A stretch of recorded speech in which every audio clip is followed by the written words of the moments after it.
नमस्कार प्रशिक्षुओं, साथियों एवं मित्रों। आज हम आप लोगों के लिए एजुकेशन से संबंधित 10 महत्वपूर्ण प्रश्न लेकर उपस्थित हैं। आइए इसका लाभ लें। ये सीखने का, सिखाने का एक अवसर है।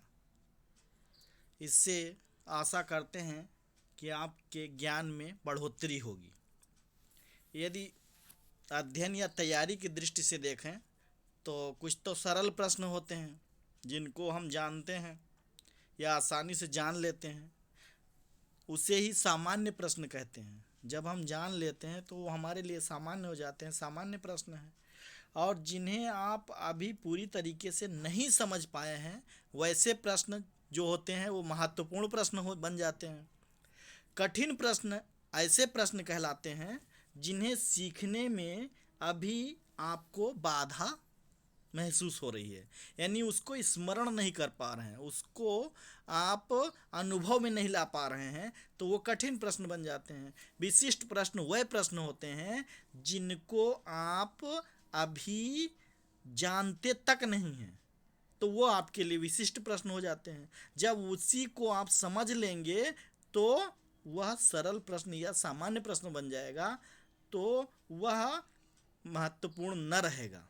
यानी कि जैसे विशिष्ट प्रश्न कठिन प्रश्न होता है, फिर उसके बाद पहले महत्वपूर्ण बनता है, फिर सारा सरल या सामान्य, यानी 4 प्रकार के आपके प्रश्न अध्ययन या तैयारी की दृष्टि से बन जाते हैं। पहला सरल प्रश्न या सामान्य प्रश्न हमने बोला, दूसरा महत्वपूर्ण प्रश्न बोला, और उसी में बढ़ा लो तो अति महत्वपूर्ण और महत्वपूर्ण कर लेते हैं, वेरी इंपॉर्टेंट है ना।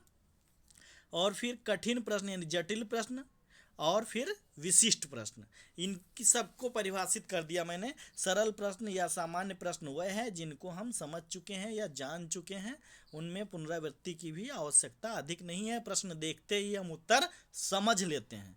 दूसरा प्रश्न, दूसरे प्रकार का हो गया महत्वपूर्ण प्रश्न या अति महत्वपूर्ण प्रश्न। महत्वपूर्ण प्रश्न सामान्य रूप से जो थोड़ा सा कठिन हो, जटिल हो, या उनको अभी पढ़ने की ज़रूरत हो, समझने की ज़रूरत हो, पूरी तरीके से हमको अभी नहीं आए हैं, वो महत्वपूर्ण प्रश्न है। अति महत्वपूर्ण यानी कि उसमें और त्रुटि और कमी कुछ रह गई हो। ठीक, फिर क्या है कठिन प्रश्न। कठिन प्रश्न जिन्हें सीखने में अभी बाधा है, आपको अभी आप उसको पूर्ण रूप से सीख नहीं पाए हैं, पूर्ण रूप से अधिगमित नहीं हो पाए हैं, समझ नहीं पाए हैं, तो ये आपके लिए कठिन प्रश्न है। विशिष्ट प्रश्न वह प्रश्न है जिन प्रश्नों को सुनते ही अरे हमें लगता है अरे ये मैं नहीं जानता हूँ, मैं नहीं, ये क्या है, ये किस बला का नाम है, किस चिड़िया का नाम है, तो वो सब आपका विशिष्ट प्रश्न होता है। और विशिष्ट से सामान्य की तरफ हम चले जाते हैं। इसी को यदि लौटें तो आप सरल तक पहुंच जाएंगे, यानी सरल से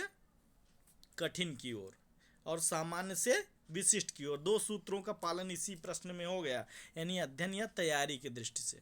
आशा है ये जानकारी आपको समझ आई होगी। ये अनुभव आधारित ज्ञान है, आप इसका लाभ लें।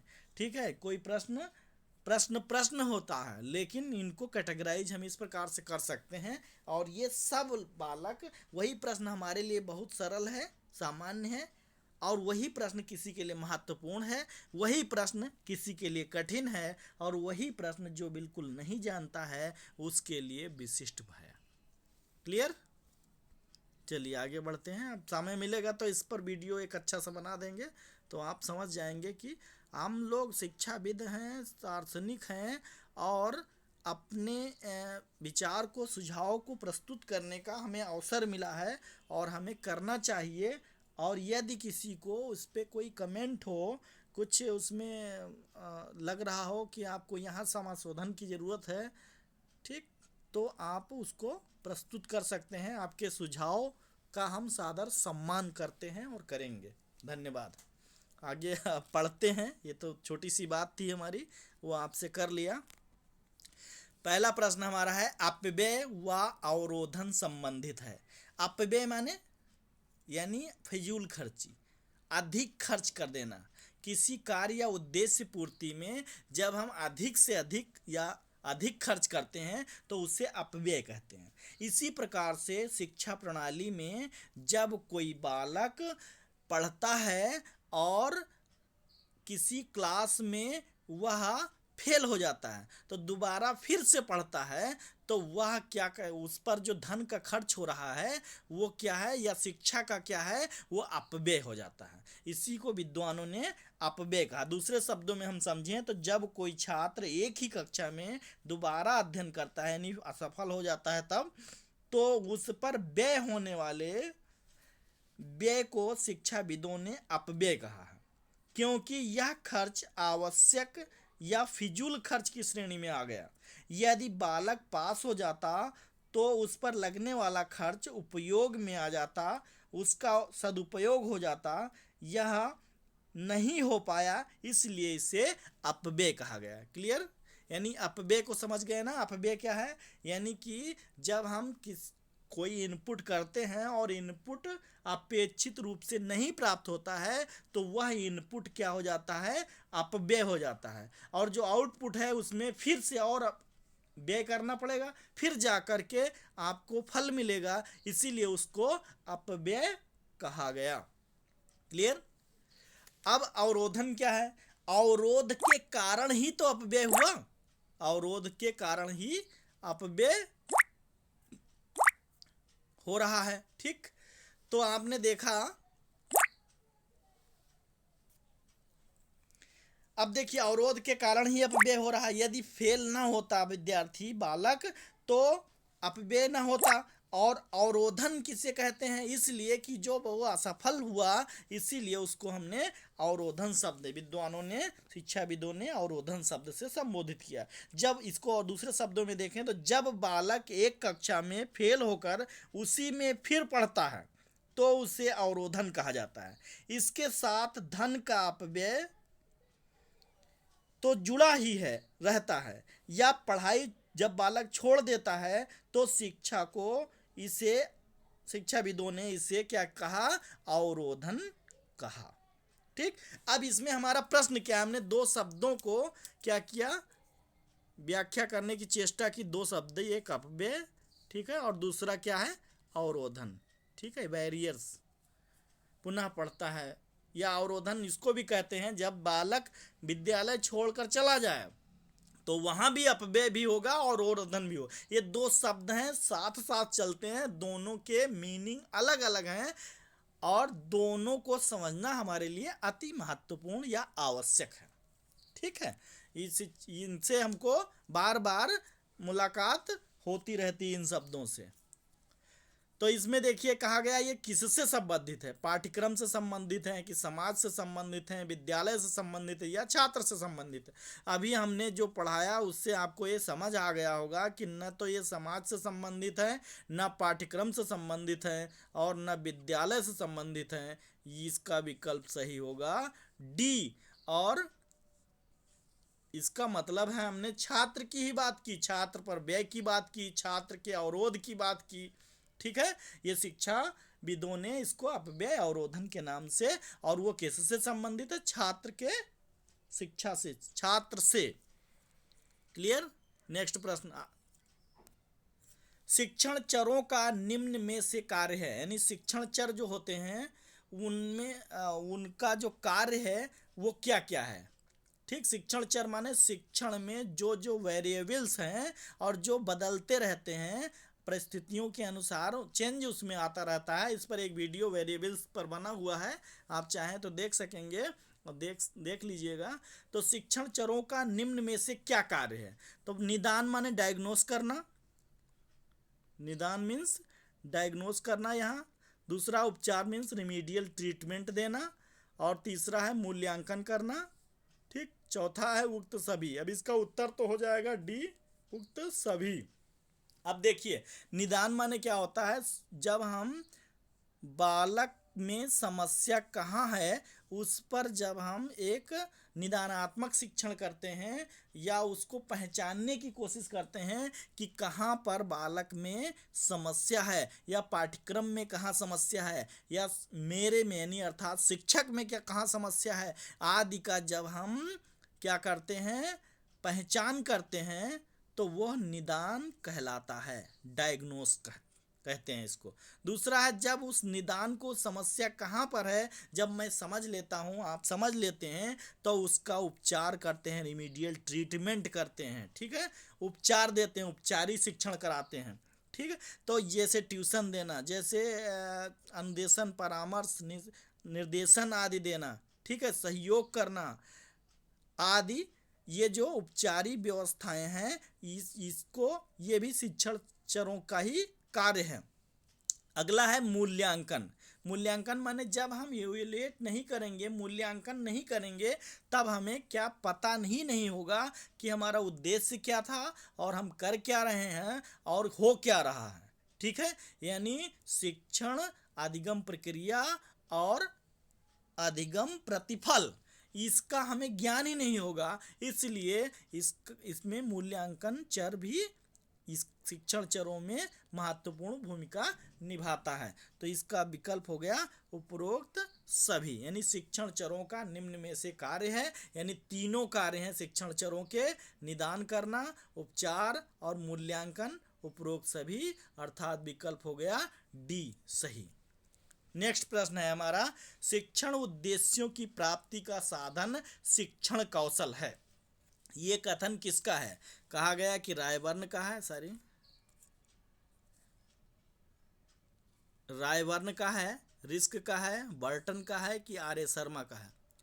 सीधा सीधा इसका आंसर हम पहले जान लें, तो आंसर हमारा हो गया आर, यानी डी विकल्प सही है, ठीक।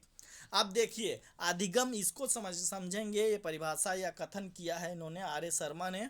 इन्होंने बताया अधिगम के जो उद्देश्य होते हैं, उसकी प्राप्ति के लिए जो साधन हम प्रयोग करते हैं वह, और पूरी प्रक्रिया क्या है, शिक्षण है। तो उस साधन को जब हम प्रयोग करते हैं उद्देश्यों की प्राप्ति के लिए, तो उससे ही कहा गया है शिक्षण कौशल। जैसे पाठ प्रस्तावना कौशल, उद्देश्य कथन कौशल, व्याख्यान कौशल, कहानी कथन कौशल, पुनर्बलन कौशल आदि आदि, जो भी हम कार्य कर रहे हैं वो क्या कर रहे हैं, शिक्षण उद्देश्यों, अधिगम उद्देश्यों की प्राप्ति के लिए, ठीक है। यानी शिक्षण जो उद्देश्य हैं और शिक्षण की प्रक्रिया है, अधिगम की प्रक्रिया, उसी को हम कह सकते हैं, और अधिगम का प्रतिफल। तो इसमें जो जो कुशलताएं, जो कौशल, जो स्किल आता है, उसी को हम शिक्षण कौशल कहते हैं। ये किसने कहा? R A Sharma. क्लियर, समझ गए होंगे, आशा करते हैं आप। नेक्स्ट प्रश्न हमारा है,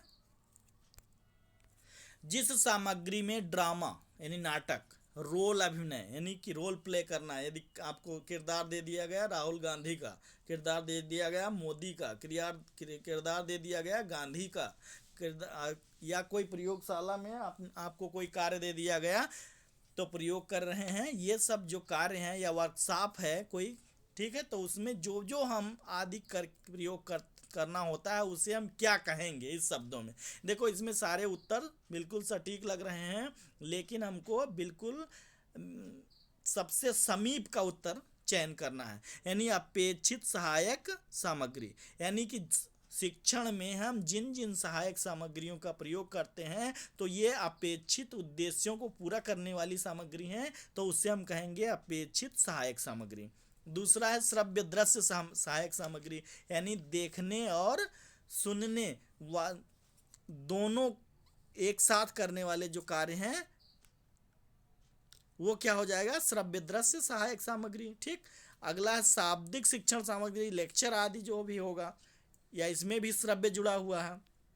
और चौथा विकल्प हमारा है क्रियाशील सहायक सामग्री, यानी हम सबसे सटीक आंसर देखें तो इसमें हमारा विकल्प मिल जाएगा डी, यानी डी अर्थात क्रियाशील सहायक सामग्री, यानी कि जब हम सक्रिय करता है ना बालक को, ये जब हम किसी शिक्षण में इन सामग्रियों का प्रयोग करते हैं, जैसे ड्रामा, रोल अभिनय, प्रयोगशाला या प्रयोग कार्यशाला आदि, तब यह क्रियाशील सहायक सामग्री कहलाएगा, ठीक। ये सबसे सटीक उत्तर है, ये सबसे कम, फिर उसके बाद दूसरे नंबर पर अपेक्षित तीसरे नंबर पर और ये चौथे नंबर, यानी सबसे सटीक आंसर। जैसा विकल्प होता है वैसा हम चयन करते हैं। हम केवल शाब्दिक विश्लेषण हमको आना चाहिए, और जब शब्द का विश्लेषण आएगा तो उत्तर हमारा प्राप्त होने में अधिक कठिनाई नहीं होगी। ये तो आप सभी को पता है। नेक्स्ट हमारा प्रश्न है 5वां, शिक्षण में कंप्यूटर के प्रयोग का प्रारंभ, शिक्षण में कंप्यूटर के प्रयोग का प्रारंभ करने वाले विद्वान थे। कौन थे भाई?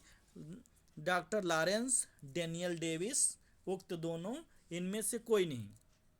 ठीक है, यानी कि यदि हम गेस करें तो उक्त दोनों ऑप्शन दिया है, इनमें से कोई नहीं दिया है। ठीक, यानी कि डॉक्टर लॉरेंस और डेनियल डेविस हो सकते हैं। ठीक, क्लिक कीजिए, देखिए जरा क्या हो सकता है। तो इसमें हमारा विकल्प क्या हो जाएगा, ये तो समझना ही पड़ेगा, याद रखना पड़ेगा। डॉक्टर लॉरेंस और डेनियल डेविस जो हैं ये शिक्षण में कंप्यूटर के प्रयोग को का प्रारंभ करने वाले ये विद्वान हैं, ये दोनों। ठीक, डेनियल डेविस और डॉक्टर लॉरेंस। नेक्स्ट प्रश्न पर चलते हैं, शिक्षण मशीन का विकास किसने किया? शिक्षण मशीन का विकास किसने किया है? देखो बहुत महत्वपूर्ण किस है। ठीक है, ये क्या है? टीचिंग मशीन, शिक्षण मशीन का डेवलपमेंट किसने किया, विकास किसने किया? ठीक है, ये किसने बनाया?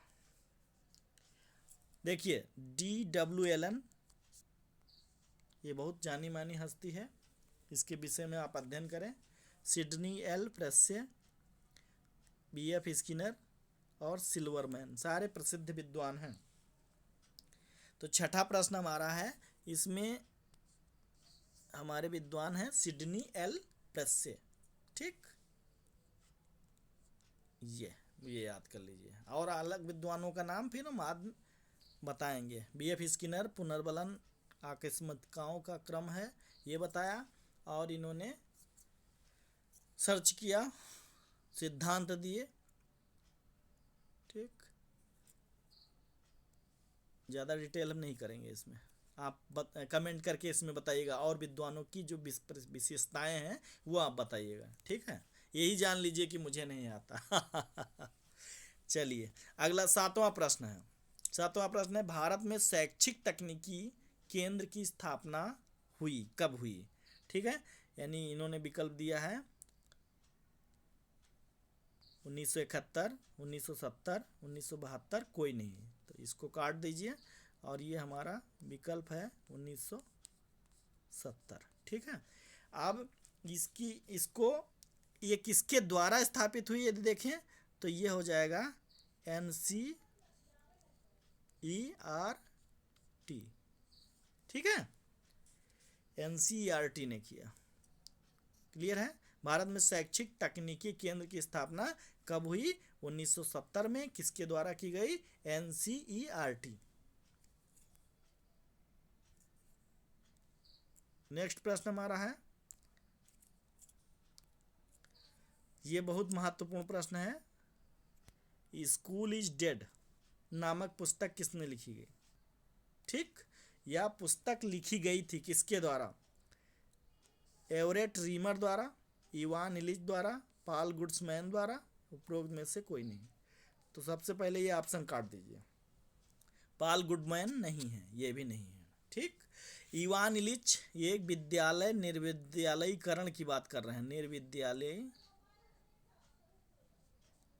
निर्विद्यालयीकरण, यानी इनका मानना है कि जब पूरा समाज विद्यालय है तो यहाँ विद्यालय की क्या जरूरत है? इवान इलिच ने कहा निर्विद्यालयीकरण, यानी सारे विद्यालयों को समाप्त कर देना चाहिए। क्या विद्यालय नहीं थे तो क्या ज्ञान नहीं था, शिक्षा नहीं थी, योग्यता नहीं थी, कार्य रुके हुए थे? ये इनका मानना है। ये बहुत महान विद्वान है, इन्होंने नवीन परिकल्पना या नवाचार करने का ढेर सारा प्रयत्न किया। ठीक, तो ये भी कट गए। अब स्कूल इज डेड नामक डिजिटल कह रहे हैं। ठीक है, डेड नामक पुस्तक लिखी थी किसने? एवरेट रीमर द्वारा। ठीक है, क्लियर हो गया? इरेज कर दें फिर बताते हैं। ये हमारा विकल्प सही हो गया, एवरेट रीमर द्वारा। ठीक है, एवरेट रीमर। क्लियर। अब देखिए नेक्स्ट प्रश्न हमारा है शिक्षण। अभी आपको मैंने बताया था कुछ पिछले वीडियो में भी शायद इस प्रश्न को दिया गया है। शिक्षण पुनर्बलन की आवश्यकताओं का क्रम है, ये कथन किसका है? ठीक, ये तो हमने बोल दिया था कि बीएफ स्किनर महोदय, बेंजामिन स्मिथ स्किनर, इन्होंने ही पुनर्बलन का सिद्धांत दिया है। ठीक, और इन्होंने कई सिद्धांत दिए हैं। तो ये महोदय इन्होंने कहा कि शिक्षण जो है वो क्या है, केवल हम प्रोत्साहन, पुनर्बलन, शाबाश, वेरी गुड करते रहेंगे, उद्देश्यों को प्रस्तुतिकरण करते रहेंगे, तो इसी क्रम को, इस पुनर्बलन की आवश्यकताओं को हम महसूस कराते रहेंगे उचित एक पर एक के बाद, तो ये शिक्षण अपने आप, यानी बालक अपने आप सीखता रहेगा। अपने आप क्या मतलब, पुनर्बलन हम करते रहेंगे, ये आवश्यकताएं जो बनती जाएंगी, तो यही कथन है बीएफ स्किनर का। क्लियर। अगला प्रश्न,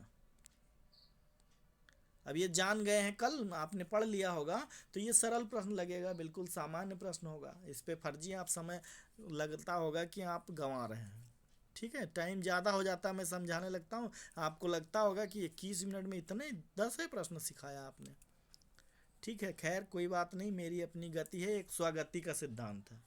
तो अपनी गति से बालक सीखता है, अपनी गति से अध्यापक पढ़ाता भी है ना। चलिए विद्यालय, अगला प्रश्न हमारा है आखिरी प्रश्न, 10वां प्रश्न। केवल 10 प्रश्न आप लेके आपके लिए आए थे हम। विद्यालय, जो पुस्तक विद्यालय है वो मर चुका, ये कथन है, ये टाइटल है ये पुस्तक का, और इसके रचनाकार कौन है यही आपको बताना है।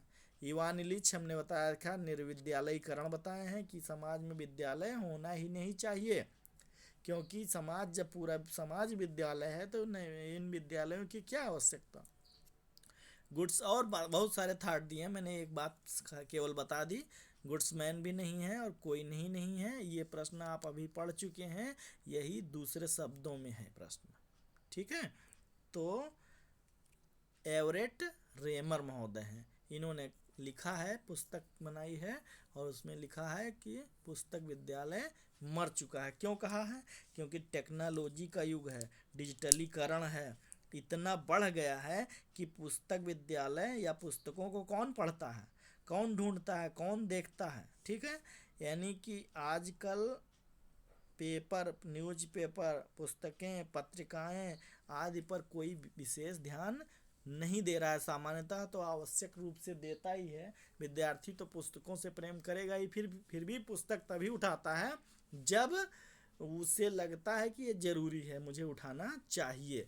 नहीं तो क्या, मोबाइल, इसीलिए तो क्या होता, नवाचार हम लोग करने लगे, यूट्यूब पर चैनल या गूगल सर्च आदि, ये सब सूचनाएं इकट्ठा करने, क्योंकि मोबाइल के साथ ही उसका संबंध हो गया है, और मोबाइल को बिना देखे रहना नहीं है। तो मोबाइल में जब चीज़ कुछ ना कुछ ये पढ़ने का उसको अवसर मिलता रहेगा, खोज करने का, अनुसंधान करने का, उसमें कुछ ज्ञान लेने का। जब जिज्ञासा बनेगी तो त्वरित समाधान वह यूट्यूब के माध्यम से, गूगल के माध्यम से ले सकता है।